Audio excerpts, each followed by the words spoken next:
Okay, everybody, welcome to another edition of Cross's Corner. I'm Martin Cross, and in the corner today is the one and only Holly Dunford of Molesey Boat Club, of Washington University, of Great Britain, and anything else we should mention, Holly? No, I think you've covered it all there. It's so cool to have you on the corner today, and I notice you have got your Huskies shirt on. Now, tell me why that is. Oh, you got to always stay repping the dogs. Yeah, we're going to talk about Washington and Huskies, but I kind of thought with Henley coming up for the moment, we'll talk about you and Henley. Yeah. Now, what are you in for Henley? What sort of chance has it got, and how's it going? Yeah, so I'm going to be racing the new women's intermediate 8 event this year, so the Bridge Challenge Cup, which I think is super exciting to have a new women's event come into the regatta. I think we're a bit of the dark horse going into the race. We're a pretty new project as a boat. We've kind of just come together the last sort of week and a half, and we're kind of finding speed every time we go out. So I think it's quite exciting going into the regatta as underdogs. We don't really know how fast we can go. We know we've got a lot of potential as a boat, but it's kind of like this next week and the last week has kind of been about unlocking speed and kind of finding out what works for us as a crew, knowing that we only had a really short period of time to kind of get it up and firing. But it's an exciting project, and I'm ready to get lined up on the start line and see how fast we can go. Now, you're in the 4 seat, I think. Yep. Found myself in the 4 seat. Okay, who else is in the boat? And why are you Molesey Newcastle? So we've got Holly Dunford is coming into our stroke seat, and she's been a pretty key member of the Newcastle first 8 this year, but she also won under 23 worlds in the pair last summer. So that makes her ineligible for the island boat that is the event that Newcastle is targeting this year. So she was looking for a project, heard that we had something good going on down here, and kind of wanted to get involved with what we were doing. So yeah, she's come in and she's going to be our stroke seat for the regatta. Okay, and you've got a bulldog in there somewhere, I gather. Yep, so Harriet Drake-Lee is sitting in front of me off the back of a NCAA win. She's come back into the boat to add some speed and some experience off the back of her NCAA winning race. Yeah, I mean, we'll carry on talking about Molesey, but just as an aside, that was phenomenal that Yale won the NCAAs this year. Yeah, I think that was pretty unexpected. Like, I think if you asked me, I wasn't really expecting them to go out and win it, but I think it kind of just shows that if you go into regatta thinking that you can win, you don't write yourself out of a race. And I think they're a really good example of probably being underdogs going into that final, but actually turning the odds in their favor and being like, hey, well, don't write us off too early. We know we've got a good thing cooking and we're going to go and show everyone what we're about. So I think, having her come into that, and us going into the regatta as being underdogs again, it's kind of nice to have someone that's been through it not that long ago.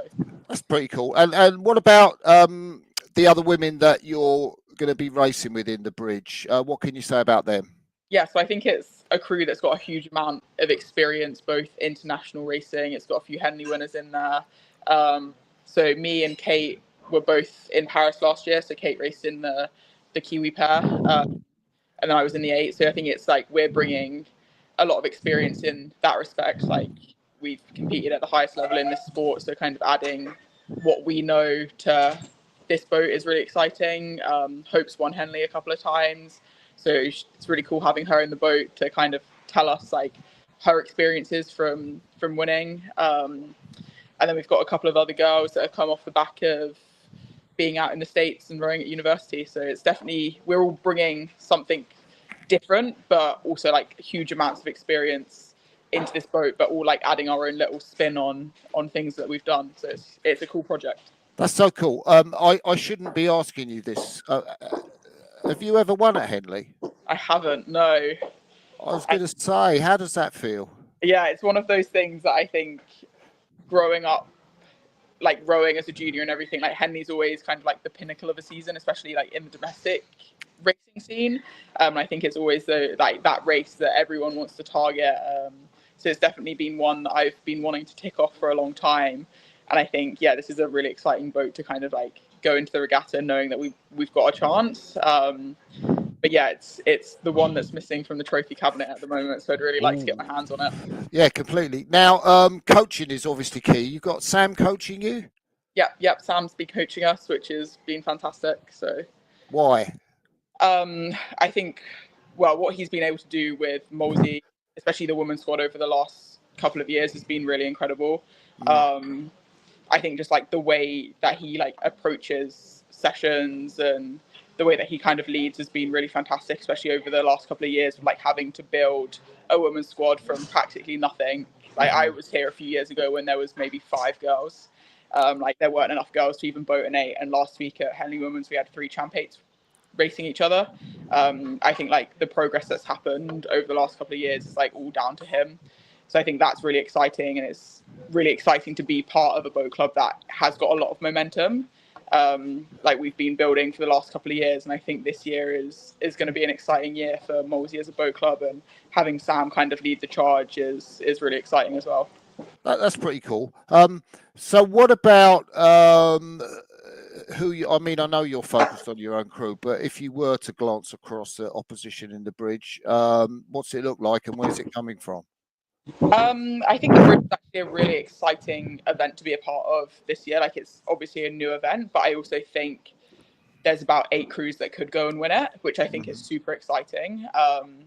I don't think there is a clear favourite in the event. I think it's very much an open race to kind of take, and it's going to come down to like who wants it and who's willing to kind of put their hand in the fire long enough to kind of take it away from someone else, which I think makes it super exciting. I know sometimes going into the regatta, you kind of know where you stack up, but I think for a lot of boats, there are a lot of new projects kind of emerging, like the UL Leander boat. It's very quick, but they're also a super new lineup. I think on the other end is like you've got Thames and Cambridge that have been together a long time, but they're also not unbeatable. I think it's really exciting in that respect, that it's like it's anyone's to take. Well, that sounds cool. And I think I remember, because we obviously didn't have this event in the regatta last year. And anyways, you were, because of doing Olympic stuff, you weren't able to be at the regatta. But there were like, I don't know, there were over 12 or 13 or 14 entries in the Remenham, I think, which is the top women's 8s event. And this year, I think there's only 3. Yeah. So I think there's 3 entered into the Remenham, but then there's been 11 entries into the bridge and something like 45 into the Wargrave, which is crazy, but super exciting for women's sports, that we're kind of pushing it on and we're creating these new categories that are allowing people to stay in the sports. I know I've got a lot of friends that kind of felt once they'd achieved certain things in rowing, like winning under 23 medals, there wasn't really anywhere for them to go. Whereas I think this new event coming in is actually probably going to bring a few people out of retirement that are like, oh, actually, there's an event at Henley that I can go and win that is for my standard of rowing. Like I think a lot of people knew when the Remenham was still very much like the open category for a lot of women's. Like you're going in and you know you're going to race the national team at some point. It's like you kind of going into the regatta knowing that you probably weren't going to win. Whereas I think this event coming in that is of an intermediate level standard, it's kind of like enticing women back into the sport that may have taken a step away, knowing that there's now an event that they can partake in, and it's very much like they could go and win it. That's a good shout. I'm trying to think if you've ever raced at Henley. I'm sure you have. Yeah, I've raced a couple of times. I raced the Diamond Jubilee when I was a junior, and then I've raced the Remenham a couple of times as well. Were you doing that for Molesey, the Diamond Jubilee? Yeah. So when I was a junior. How'd you get on? We got to the Friday and then we're knocked out. That's pretty cool. Yeah, so it's exciting that they brought in new junior events over the last couple of years as well. I think it's definitely, you can see the standard of women's rowing going up, like starting with the junior level. I think bringing in that Prince Philip Challenge Cup has kind of allowed the sweep side of junior rowing to step on, and the Diamond Jubilee as well. But then it's carrying through into like the Wargrave and their other events. I think it's really exciting. Oh, that's great. So just a little aside, because we'll come back to domestic stuff and so on. On the international front this year, I wonder, because I know you've been away, which we can kind of talk about a little bit, but how much have you been across, say, the Europeans and World Cup Varese that's happened recently, and the performance of the women's team in particular? Yeah, I think watching it from the other side is obviously a different kind of space to be in, like not being on the start line. But I think it's super exciting what the GB women's squad has gone out and done at the first World Cup and then at Europeans as well. I think it's really exciting. Like, well, they're leading the field in the eights at the moment. They're right up there in the pairs and the fours, like the quads and the doubles. Like, I think it's really exciting being the first year of a new Olympiad and kind of like being at the forefront of like, okay, this is our marker. Like, come and catch us. I think it's super exciting to watch, and it kind of makes me want to get back involved. I'm like, oh, I've got a bit of FOMO here now, which I didn't think I would have. But yeah, seeing how well they're doing, I'm like, oh, that's exciting. Like, want a piece of that. I think, particularly at the Europeans, I mean, you come off the back, the last race has been Paris, and you haven't really seen much else international. And I didn't expect the GB Women's 8 to win that race. I mean, Romania didn't even medal, I think. Is that right? I know. Yeah, I think they might have come maybe. Yeah. I remember watching that race actually, and I think GB were actually sat in second for most of it, and they were in a fight with the Dutch 8 for a long way down the track. And I just remember thinking, I was like, it's crazy. The Romanians aren't even in this race. But I think it was like super exciting to watch the GB8 have to row through like a very classy Dutch crew, but just kind of like holding their nerve and like trusting their speed and just being unrelenting in what they were doing. And they came through in the end. And I think they only just beat them in like the last 100 meters or so. But Yeah. a really awesome race to watch, and I was like, that's exciting. Wow. It was really exciting. Now I know you haven't been part of the squad and so on, although you maybe you've chatted to people. How do you explain that result, given that there are new people in the boat? It's a different lineup to the one that you raced in Paris. How do you explain it? I think it's like a new Olympiad. Like, there's a bit of movement going in and around the team. I think what's really cool is like having these new people go into the team this year and kind of like having them being given an opportunity to go and race at Euros or at World Cups, and them just like absolutely grabbing it and like taking it as far as they can. I think that's really cool to kind of see the girls that have gone into the squad this year like making the most of the opportunity. I think it makes it exciting to watch from the other side, being like, oh, okay, like the team is in good hands. And it's exciting to think about going back and being like, oh, there's a really good group of like new women in the squad that are like wanting to go out and go fast and wanting to go and win things. And yeah, I think it's cool to see that, but obviously very different from last year. But I think that makes it exciting. Yeah. So you took, I guess, an understandable and also an interesting decision after Paris to take some time out in Oz. Yeah. Why was that? I think for me personally, I love rowing, but I also really like having a life outside of rowing. And I think for anyone that rows, they know how consuming it is as a sport. I found myself last year, obviously going into the Olympics, like I was thinking about everything that I was doing, trying to make sure that everything that I was doing was going to help make the boat go faster.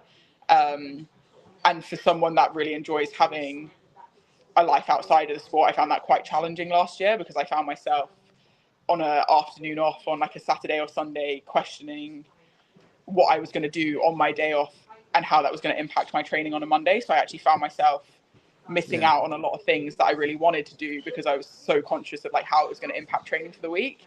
So I think for me, I really needed to take a step back and go and do the things that I really wanted to do. And one of those things was going to Australia and spent some time in New Zealand as well. And I think it was really important for me after the games to kind of take a step away and kind of have a complete mental reset and just be like, okay, I know I want to go traveling. Now is probably the best time for me to do that.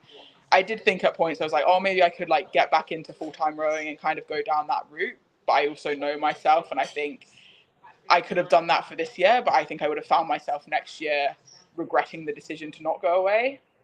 So I think that was like really important to kind of acknowledge and be like, actually, now is probably the best time to like do what I want to do so that I can then fully lock in for the next 3 years, rather than kind of go through the motions this year and then get to the start of next season and be like, oh, actually, I really wish I'd gone away and done that, and then find myself 2 years in kind of taking another step away from the sport and being like, okay, I want to go and do the things that I want to do. So yeah, it was So, nice to have that. so how did funding or not work for you in that case? So when I decided that I wasn't going to go back to the team this year, I did come off funding. Ah, that must have Yeah, been a bit of a blow, I guess. yeah, a little bit, but also at the same time, like it's kind of like given me a bit more autonomy over like the choices that I make with my Yeah. training, and I feel like I'm a little bit more in control. And it's like I completely understand not being on it. Like it would be like me having a full-time job and deciding that I didn't want to go into the office every day. So it's like I'm not mad about it at all. Like I completely understand it, and like the girls that are on the team deserve to be paid like for what they're doing. So it's like I completely understand the decision to come off it. Obviously, it would have been nice to stay on it, but also if I'm not essentially doing the job that I was being paid for, I can't really be mad at No. them for taking it away. So I'm assuming from listening to you that you're likely to put your hat in the international ring or the GB squad for next season. What will happen to your fund? Would you then go straight back on funding, or do you have to put some results out? I think I'd probably have to go and put some results out. So I think it would kind of depend on my performance at November trials. Would probably be like the first test of the season. Mm. So I think if I go and perform there and then they decide to take me back into the team, like I would hope that I'd be put back on a funding level that was enough to kind of like make it all worthwhile. But Yeah. yeah, I think it would definitely be slightly performance based, and obviously my commitment towards the squad and training and racing down at the training centre. Yeah. I'm guessing that you always had in mind during, call it a gap year. I know it's slightly different, but that you come back in time for these events, that you get back in a boat at Molesey. It actually wasn't really planned. Oh, I knew that I was going to go away, but I didn't know how long I was going to go away for. yeah. So initially, yeah, the plan was to go and row in Australia, but then I found myself in Australia and I was thinking, there's no point me coming down here to stay in one place. So I ended up traveling around a lot. So as you can imagine, training wasn't at the forefront of my mind when I was, yeah, going up and down the East Coast and finding all these amazing beaches. So yeah, training definitely took a bit of a back seat. But yeah, when the money kind of ran out, I was like, oh, okay, I'll come home, see if I want to row. If I don't want to row this year, like that's also completely fine. But yeah, I found myself training a little bit and hopping into some boats. And I'm sure, as you know, rowing's one of those addicting sports that you kind of fall back into it pretty quickly. And then when I heard there was a bit of a project building here, I was like, yeah, okay, I want to be involved in that. All right. So nobody called you up and said, are you around, Holly, or you were just like, I want some of this. Yeah. When I kind of heard what the plan was for the rest of the season, I was like, that sounds exciting. And I was like, I think I would regret not being part of it. Yeah. How many people in Australia? This is an odd question. I'm sorry for asking it. It just came into my head. How many people in Australia did you tell? Did you say like I'm the Olympic bronze medalist? Not a lot. I feel like if people asked me what I did, I would kind of tell them that I was like an athlete. But yeah, unless someone like outrightly asked me, I probably kind of keep it to myself. And yeah, some of my friends back home are like, "You're crazy that you just don't tell anyone." But yeah, it's just yeah, not really who I am as a person. Like yeah, I'm pretty shy, and yeah, I wouldn't really brag about anything. So yeah, it's kind of Okay. yeah, So, unless someone asked. so how would you describe your relationship, A, to your result in Paris, and B, to the medal that you won, the actual physical medal? I think it's taken me a long time to process. I think initially after winning the bronze, I think it was very much like a relief. It was like, oh, okay, yes, we've got the job done. Like, this is what we kind of set out to do. Like, we knew that we wanted to go and like perform. I think everyone goes into the Olympics thinking they can win it, and like we were no different. So I think coming away with a medal was absolutely fantastic. But yeah, definitely at the moment, it kind of felt like okay, that was job done. We've like ticked the I feel like I'm still kind of processing having a whole medal kind of thing. Like I think it's really weird. Like I've done like some talks at dinners at schools and kind of like been around a little bit, and every time I show someone the medal, they're like, this is fantastic, like this is so awesome. And I feel like it kind of takes me a while to be like, oh yeah, actually this is really cool that I did that. And I think like it is a huge achievement, but I think for me it's taken a long time to process it, and I don't know if I even have quite processed like how big of an achievement it was, because I think for me like that was always the goal. And I think it was kind of just like, okay, that box is ticked, but actually when you take a step back and kind of talk to people that will never find themselves in an Olympic kind of scene, and they're like telling you how fantastic it is, it kind of like reminds me that it is a huge thing. So I think it's kind of like having that realization sometimes is a bit of a reminder that not everyone gets to do that. Now, I know you had a stellar junior and under 23 career, which I'd like to talk about a little bit later. But moving into the senior team, am I right that your first senior, like the World Cup, was 24? Yeah. So I didn't get into the team until last December, so December of 2023. Right. So what was going on there? Just describe us how you got into the team, or what. So once I graduated uni, in 2022, the plan was to come back, kind of make it into the team as quickly as possible. And that was kind of the goal, was graduated in June, come back, race Henley, have a bit of a break over the summer, then hit the ground running once the season started, put in a big performance in that November, and then go into the team from there. Pretty soon into the season, I was just hating the sport. I think it was maybe end of September time. I was just rowing around. I think it's you really realize it when you're in a single. So the November trials was in the single, so I found myself in a boat by myself, and I was like, I'm just not enjoying this. I think whilst I was still at uni, I probably wasn't enjoying it as much as I thought I was, but I was also in a boat with 8 of my best friends. So I feel like being in a boat with 8 of your best mates, it makes it very easy to kind of like get through the 20k rows, get through all of the hard pieces. But when you're alone in the single and it's purely you having to do it, I was like, I'm just not enjoying this at all. So I actually took a bit of a break from the sport. So I took a bit of a step back, took a couple of months out, and then found myself back in a boat again a bit later into that season. But it was very much like, I'm just going to row for enjoyment. Like, I just want to find my love for the sport again. If that never ends up in me getting to an Olympics, like, I'm completely fine with that. I think I just had fallen so far out of love with rowing that I needed to take a break away from it to realize how much I did enjoy it. And I think having the time away and then coming back to it, I was like, changed my whole perspective of the sport, and kind of like having a fun 6 months in the sport then kind of allowed me to kick on for the following season, just like finding the love for the sport that I'd loved for so long. And can I just I'm sorry, really sorry to interrupt. I'm fascinated by the process by which I know you weren't enjoying it. Was it some kind of, mini crisis, or, did people advise you? Did you ask for advice, or was it just, the sensible part of you that said, well, you need to take a bit of time off? What was going through your mind at that decision that you thought, I'm going to take 2 months away? I think it was like a combination of a few things. Like, I think I'd always told myself as soon as I stopped enjoying rowing, like, that's when I hang up my oar. Like, I told myself that for like as long as I remember. Like, rowing's an incredibly intense sport, and you have to enjoy it to be able to do it. Like, there's no point otherwise. Like, there's no huge amounts of money in it. There's no like fantastic sponsorship. It's very much like I enjoy it. So I'd always told myself as soon as I stop enjoying it, like, that's the day that I like call it. So I'd kind of been feeling this like not enjoyment for a while, but I was like, oh, it's fine. I can just kind of like push through it. It'll be okay. I'll just get to the trials and then it'll all be fine. And then I remember going for a row one session, and it was so windy. Yeah. And it was like a spur of the moment decision. I think I'd rowed about 3k, made my decision out on the water. I was like, that's it. Today's the day I quit.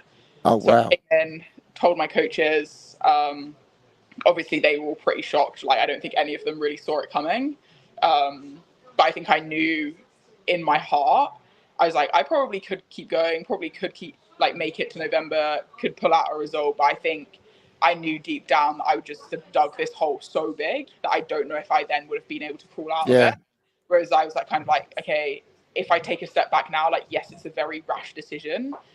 But I think if I take a step back now, there's a very big opportunity that I will come back to it. Whereas I just knew if I kept going, like I was probably going to go past the point of return. So I think I just had to kind of like get out, get some space. And then, yeah, like did eventually find my way back to it. But I think it was definitely a very rash decision. But how, I'm just wondering, is she like that? Is that her character? Because it seems like a really ballsy decision. And not many people would maybe take a decision like that. And so how in character was that for you? And where does that bit of you come from? I think it's probably slightly out of character. But I also think I know myself pretty well, and I just knew that if I kept going, I was like, I was going to be too far gone. And I think like actually just having the confidence to kind of be like, no, I'll take a step back now and I'll come back at some point, but also being content that could have been the end. I think it was definitely a risk, but I knew like how unhappy I was. And I was like, I'm never going to make it. Like if the goal is the Olympics, like if I keep going at this rate, like I'm not going to make it there either. So I think it was like actually just being like, okay, take a step back now and that dream can still be a dream. Or if I keep going and then I end up hating the sport so much, like that dream may just pass by. So I think, it definitely was probably slightly out of character, but also it was just having the confidence to do it and knowing that like when I set my mind to something, like I do normally get to the point that I want to get to. So what changed when you decided to come back? What changed in you? Had anything changed in you? Yeah, I think a lot changed in the few months that I was away, and like even then after I came back, like I think my whole perspective of rowing shifted. I think before having the time away, I was very much a lot of like how I felt outside of the sport was tied to how I was going in rowing. So like a lot of things was performance based. Like if I wasn't going well on an erg test or something, like I could tell that it would impact me as a person outside of rowing. So I think actually like having the time away kind of made me realize that rowing is just a sport. Like it's a hobby that I took really far. So I think actually like having that kind of perspective change, then when I came back, just gave me this like huge sense of freedom. And I was like, you know what, if an erg test goes bad, an erg test goes bad. Like I'm going to leave the boathouse, I'm going to walk down the road and no one's going to know that I had a bad day. And I think it was kind of like having this perspective change of like, if something goes badly, like if I have a bad row, like I can't go back and change that row, so there's no point dwelling on it. And I think having that gave me this huge freedom to actually not be worried about failing. And I think like having the ability to like not be scared of failing, like kind of allowed me to try things that I hadn't felt that I could try before because I was scared of not living up to expectations or people. What like? She had a bad erg test there, but actually because I wasn't caring, I actually found that I went so much faster because of it. I said I just interjected a little bit there. Sorry to cut in, but I just kind of thought, oh, what did you try that you hadn't tried before? Is there something? So I think like a big thing for me is like I'd been very stuck around like 2Ks. So it's like I'd gone 640.1 about 3 times, but I like just couldn't break that 640 barrier. And I think after coming back, I like didn't have this stress about going or like trying to break 640. So I like wasn't scared of the numbers. I was like, oh, okay, I'm just going to go out and I'm just going to hold this split and see how long I can hold this split for. And if I fail, I fail. And I think it was like having that freedom and the confidence to be like, it's okay to fail, actually unlocked so much speed in me because I wasn't scared to see these numbers that I had been scared of seeing before. I think like previously, if you told me that I was going to break 640, like I would have sat on a 140 split and it would have scared me. Whereas I think actually going out at like a 138, I was like, oh, okay, we'll just see what happens. And then I was actually able to hold it way longer than I thought I would. And I think it was kind of, like having the freedom to try things and it be okay if I failed, like that was fine. And like Sam was fantastic at that, especially like when I was getting back into the sport, like he was really good at kind of like giving me the time and the space to kind of do what I needed to do and like figure these things out and kind of like have the freedom to do that. And there was like no pressure on me to like go and perform at that time. I don't know if this is an appropriate question, but I was just wondering, how have other rowers or women benefited from your experience that you had there, or what have you shared sometimes? Yeah, so I've like kind of shared, especially like with the Molesey girls.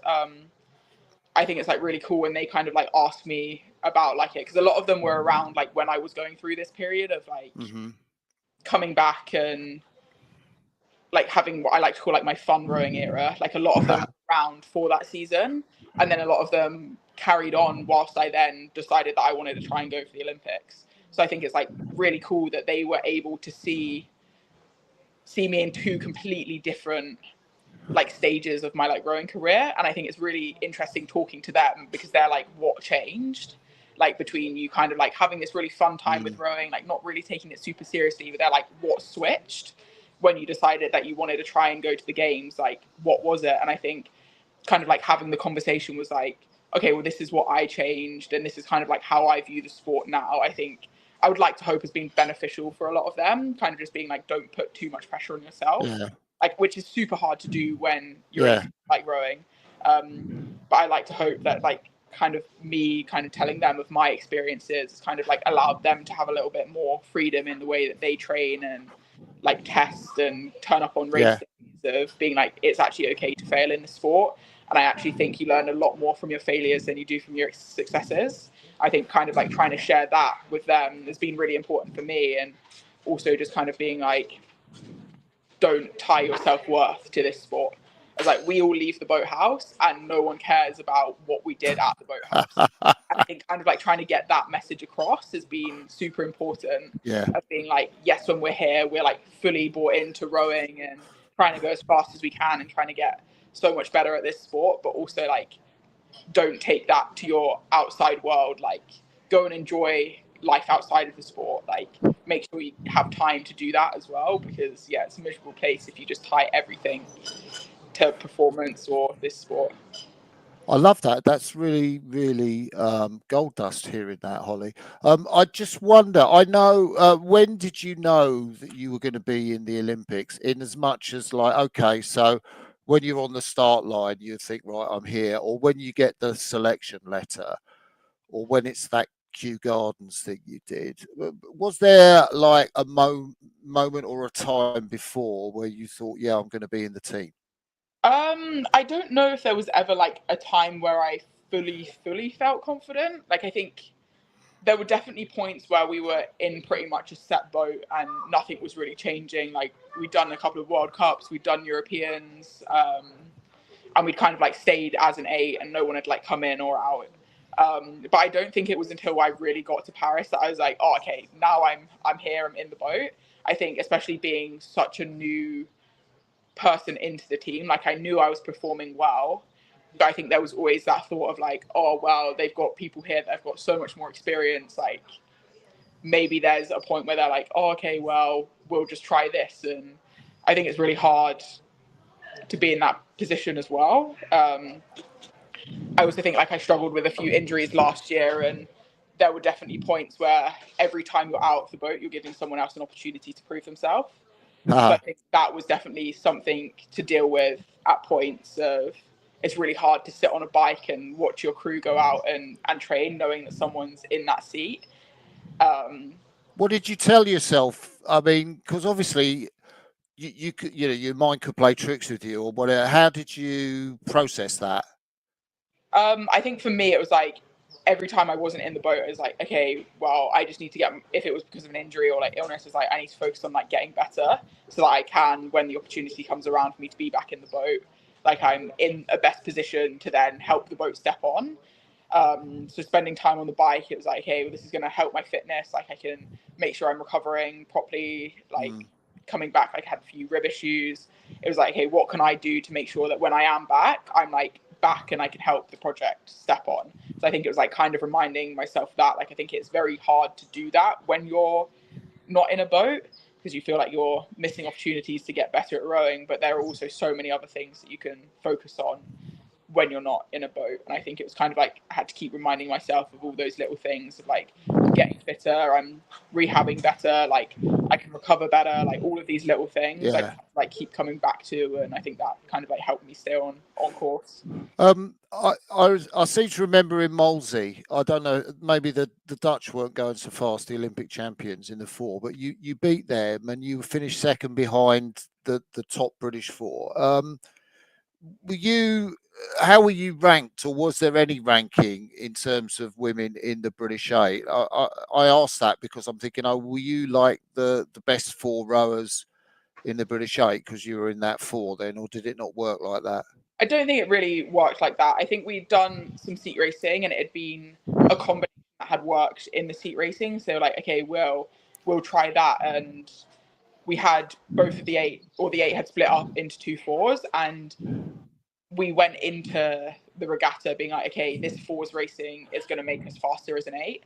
And I think we all went into that, and it wasn't about like who is the fastest 4 athletes in the 8. It was like, okay, we're using this regatta to gain some race experience. Like, we're a super new crew. Like, there were girls in it that, like, I only went into the team last year. There were girls that hadn't been in the 8 that year. Like, it was a very, very new project. So I think we just went into the regatta being like, this is going to be fantastic race experience for us when we get back into the 8, knowing that there weren't huge amounts of race opportunities throughout the year. Like, there was only 3 regattas. So it was like actually having 2 extra races was then going to elevate us as a crew. And I think we just had a really fantastic regatta as a 4. Like, we clicked really well, but it was never, oh, we're the faster 4 here. It was as soon as we got back into the 8, it was like, okay, right, now how do we make this boat go faster? And I think that was really cool to kind of see, because it definitely could have gone the other way and it been like, oh, okay, well, we're faster than them, but like it was never like that at any point. And it's like the girls that were in the other 4 also had a huge amount to bring to the 8. I think it was just, we had a really, really great race, and definitely went into that race being like, okay, we just want to take it to the other 4s and see how fast we can go as a boat, which was really cool. It was like, we're just going to take it out and make it as hard for everyone as possible. Like, we don't want to give anyone an easy race, and I think we kind of nailed that pretty well. Yeah. What did the result you got second behind the Canadians at Lucerne? What did that result do for the crew's mood or confidence? I think for us, Lucerne was actually a really pivotal regatta for us. We raced the prelim and had a pretty, not a bad race, but it wasn't a race that we were happy with. So we'd come 4th in the preliminary, but we were like pretty far off the pace. So as we like came back together as a crew, we like sat down and was like, okay, what are we gonna change going into the final? We like had a huge chat on it and everything, and like we just came to this conclusion. It's like, okay, we're going to race into the 1500. Like, we've got absolutely nothing to lose. Our current rank is 4th. Like, we're currently, out of the 4 boats here, we're ranked last. Like, we literally have nothing to lose. Like, we're either going to stay 4th because we try something and it doesn't pay off, or we're going to improve our ranking. And I think what was really cool about that race is just like how bought in everyone was. Like, we had this pretty ballsy plan of like, yeah, we're just going to race it to the 500. Like, get to the 500, our bow ball is going to be first, and like whatever it takes to get to that point, and then we're just going to see what happens in the last 500. I think it was really cool to like have 9 people buy into that. Like, it's very easy when that's a suggestion. Like, we all knew how much it was going to hurt, and then have to keep going for 500 meters. Like, it's a very easy thing for people to be like, oh, well, I'll just back off a little bit and like manage myself, knowing that I've actually got a full 2K race to do. But everyone was so committed to that we got to the 1500 first, and then it was like, okay, now we just have to cling on. And we didn't quite have the beans to hold on the whole way, but I think we led for 1900 of it, and then the Canadians just had a little bit more and got us on the line. But I think that was a huge race for us as a crew, and I think it really gave us a lot of confidence going into then Paris. It was like, okay, actually we are right with the field, and it just gave us that confidence to go out hard, knowing that we could hang on to the pace. So I think that was a huge turning point. I was in the grandstand then, and I thought you were going to win, actually, because it was it the year before the women won at Lucerne in a sort of it was like it was a pretty remarkable race. Yeah. So Yeah, how was the whole arriving in Paris thing and that sort of stuff? How did you handle that? Um, it was obviously there was like a lot surrounding like Paris. Like I think it's very different to any other race that I've ever been to, and it's like I'd been told that quite a lot about like how different it was going to feel like going to the games rather than just like a normal World Cup or World Champs. And I don't think I fully understood that until I got there. I Okay. think I was like, people were obviously telling me things, and I was like, oh yeah, like I'm sure it'll be fine. And then you get there, and there is just like so much hype surrounding it. There's so much external noise. Like you're getting messages from people that I've probably not spoken to since I was like 5 years old. I feel like it was kind of crazy. And I feel like people kind of tell you this stuff, but you don't really ever expect it. And then when it was happening, I was like, oh, okay, this is what everyone talks about. So that was definitely like one thing to deal with. That was kind of challenging, and like how to kind of process that, because you kind of just like have to learn to do it while you're there. Like you don't get experience doing it beforehand because it just doesn't happen in other races. So that was definitely something. But I think like a huge thing that we just spoke about was like, okay, we've got a job to do. Like we're going to say super internal. We're going to kind of like block out all the external noise, and we're just going to like be completely tunnel vision until we've got the job done. So it's like, yeah, we knew we had a job to nail in that first week, and yeah, then after that we could then go and enjoy all the Olympic festivities. But it was very much like until we'd raced our final, it was like, okay, complete tunnel vision, like try and block out as much noise as you can, and just kind of like stick to the processes that we know. And then after that, we can kind of go and enjoy everything that the Olympics has to offer. So how did all that work when you won the first heat? Because you got straight through to the final then, didn't you? And then it's like, that's like fantastic, amazing, and you presumably have a real buzz. Or were you allowed to have a buzz and then come down, or was it like straight away, "No, right, we've got to think about the next job"? How did that get managed? I think it was a little bit of both. Like I think we went out and we had a really fantastic heat. Like I think that was probably like one of the best races we've done. Yeah. And I think it was like kind of having the time afterwards to kind of acknowledge that that was a really fantastic race, and like we nailed everything that we wanted to do, and we'd like gone out, executed exactly our race plan and everything. So I think we were allowed the space to acknowledge that and be like, yeah, okay, nailed it. But then also turning our eyes to then what would have been the final. I think knowing that the other crews were then going to have another chance to race down the track in the rep is like they're going to gain something from doing that, and that's an opportunity that we don't have to do. But then on the flip side, like they are going to have an extra race in their legs. So I think it was kind of like being really tuned in to then the final. We had quite a long time in between heat and finals. Yeah. That was like definitely something to kind of manage as well. But I think all of us were just like, we know people are going to turn up on finals day. Like, yes, we've had a really fantastic heat, but that means nothing getting to finals. And like at the Olympics, people throw everything at it. Like crews that you could have maybe written off throughout the season are going to have a card to show. And I think, yeah, we kind of knew that was going to happen. So we just stayed completely on course on what we were doing, and like trying to find where we could improve in training, like just little areas like the 1%. And I think that really kept us locked in. So I think there was about 5 days between heat and final, which was a long time, but it was like, okay, every time we go out, we're just going to try and find that 1% each time. And I think that kept us on course and kind of like helped the days pass by when we were sitting around waiting. Yeah, it's really interesting, I think, talking to people about races, and particularly Olympic races and finals, of what they remember or how little they remember or what they remember about the day. I mean, as you've obviously had quite a few months since Paris. Or is it a year? Is it a year since Paris? Nearly, yeah. Yeah. So what is lodged in your memory about the day and the race after all these months?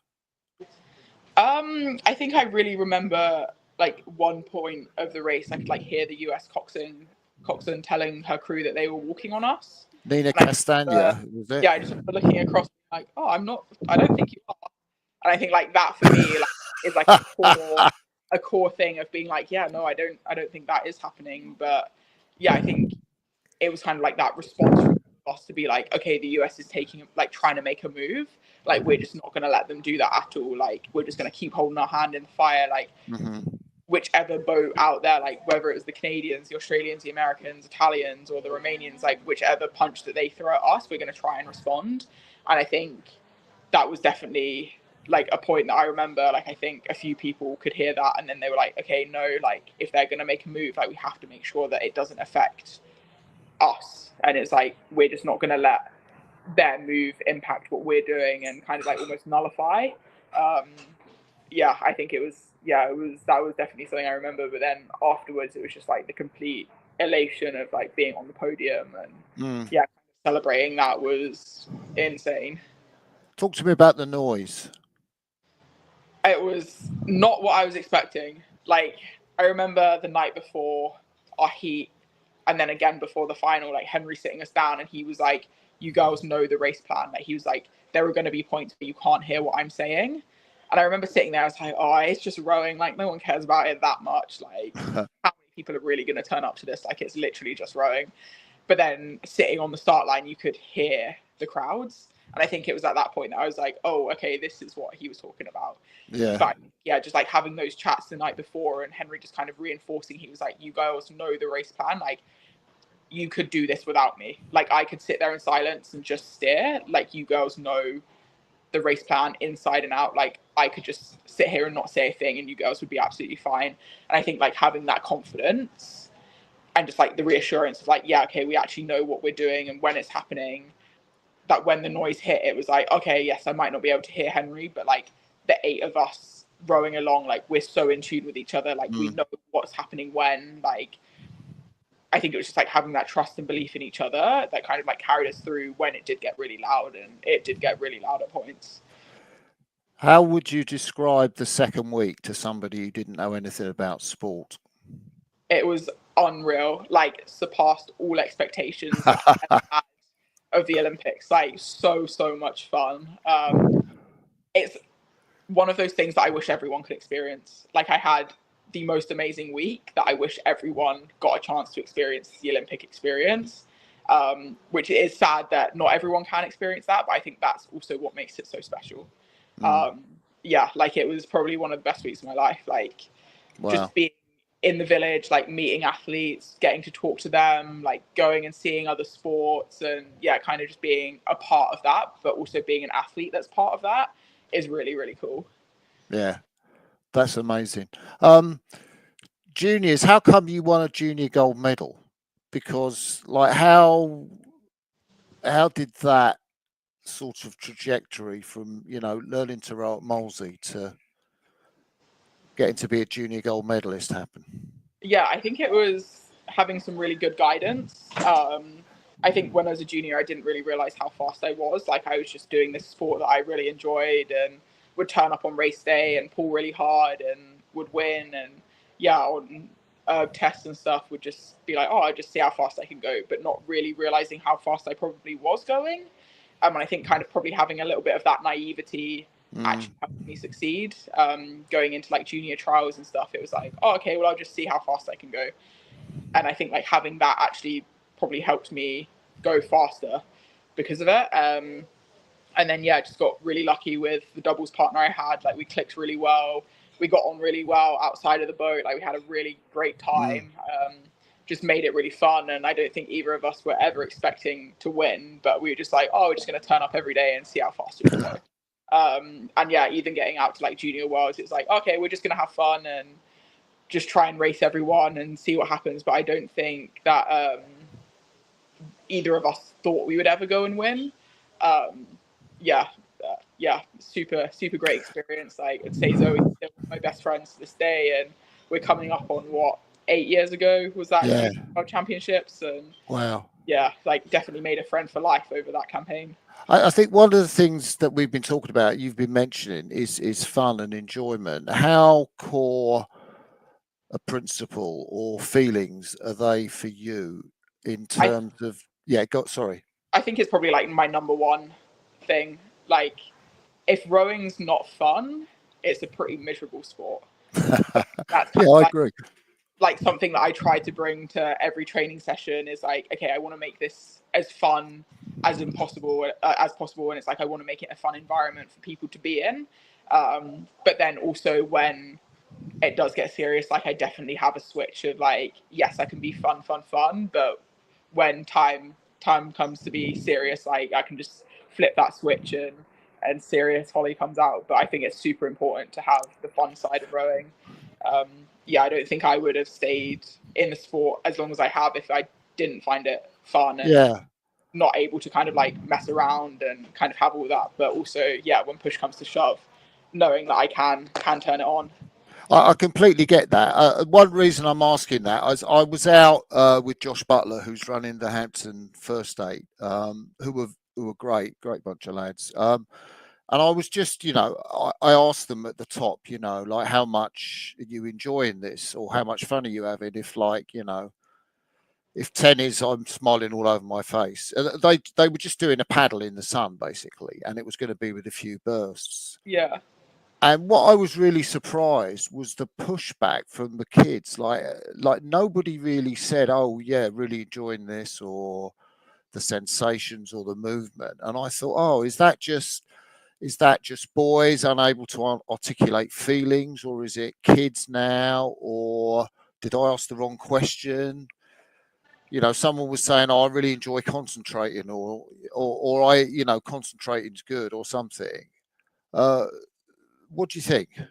I think part of it is almost people are scared to admit when it is fun. I think there's definitely this like stigma around sport of being like, oh, people that joke around and mess around aren't taking it seriously. So I feel like there's sometimes that scaredness to kind of like admit when you are having a good time. Because I think if you admit that you're having fun or you're like joking around or whatever, people don't take you as seriously. So I think it is, yeah, definitely kind of like filtering that out and be like, actually, no, you can have both. Like you can make it fun and enjoyable and still go fast. I think it's kind of like separating the two of being like, yeah, when you're paddling and you're kind of like doing all of that, like you can have fun and you can make it as enjoyable as possible and like have a laugh with your friends. Like very few people get to go out and row on a river and kind of like have that experience. And I think it's kind of like acknowledging that and like being thankful for that, but then having the fun as well. And then, yeah, when it gets to race day or when we're doing training pieces or whatever, it's like having that switch of being like, okay, yeah, now I need to turn on serious me. Like I'm going to try and make this go as fast as possible, and I'm going to try and get as good at rowing as possible. But I think it's super important to still find the enjoyment in it. Yeah. So you were in 3 different under 23 boats, I think. Sorry, what was that? You were in 3 different under 23 boats. Like you were in a single, I saw, or something in a single at under 23, and an 8 and a 4. Yeah, so I did the 8 twice at under 23 world champs, then raced the 4, and then did the single at under 23 Europeans. That 8 you were in, well, one of them was a pretty stacked 8. It had quite a few names in. Yeah. That would have been 2019 in Sarasota. Do you want to run through that briefly? Yeah, so it was a pretty stacked 8. A lot of girls that kind of like come back from different American university programs and were kind of put into an 8, and it was like, okay, let's see how fast we can make this go. And yeah, it was definitely a fun project to be a part of like being in a boat that had just so many hitters of like everyone's really fast on the erg. We've all come from very good university programs, kind of being shoved into an 8, and it's like, hey, let's see how fast we can make this 8 go. And we ended up coming away with a silver medal. So it was, a pretty exciting project to kind of be like, okay, let's see if these ergs do float. And yeah, it was a fun time. Why do Huskies love Washington so much, and do they love Washington more than Yaleys love their place? Or I don't know if it's that we love it more than any other person loves their own program. I think it's very much like when you spend a lot of time in a program that you're in, I think you just like find a love for it and you just like have this affiliation that never really leaves you. And I think that's probably true for anyone that's been part of like any US collegiate system. It's like, yeah, we're in it. We're gonna kind of like fight to the death to kind of like make this program recognizable and kind of like see it, like represent it sort of. So I think, I wouldn't say a Husky loves Washington more than someone at Yale loves Yale, but yeah, I do think it's a super special place. I'm wondering, were you there when Brooke Mooney was there and Simon Van Dort was around? So I overlapped a bit with Simon, but Brooke graduated the year that I got there. So Simon, Okay. men's team, was there for a year and then took some time off for the Olympics, but then came back for what would have been my senior year. Yeah. And Yaz presumably was running your program then, pretty well. Yeah. So we had some great success whilst I was there. Swept the NCAAs my freshman year, which was super exciting. It's pretty hard to do, and the fact that Yaz has managed to be the only coach that's swept NCAAs and she's done it twice, I think is a real credit to her coaching. Yeah, and what was the story of you in a single? So I'd raced under 23s in a 4 in 2021, and the plan was to go and do under 23 Europeans in the single, in the pair. But then my pair's partner got ill, so it was like, I still want to race. So we'll give the single a go. But didn't go so well. But that's fine. Lessons learned. Yeah, well, I mean, because you were a sculler as a junior, and that sort of thing. That's really interesting. So, Henley will come along next week, and are you like straight back into training after it, or are you going to have a bit of a break and then come back into training? What's the plan? I think plan is to have a bit more of a break. I think I know myself, and I there's still some things I want to do this year, and I think then after Henley is a nice time to do that. And then when September comes around, if rowing is what I want to commit to full time, then I'll fully buy in. But if something else comes up and I'm like, maybe I want to do that, then I'm definitely still open to options. But I think the plan is to hit the ground running next season, but we'll see. Yeah. So, what does somebody do that's back in the UK and not on a gap year? That's kind of like, it sounds like a bit of a stupid question. Like, what do you do with your time?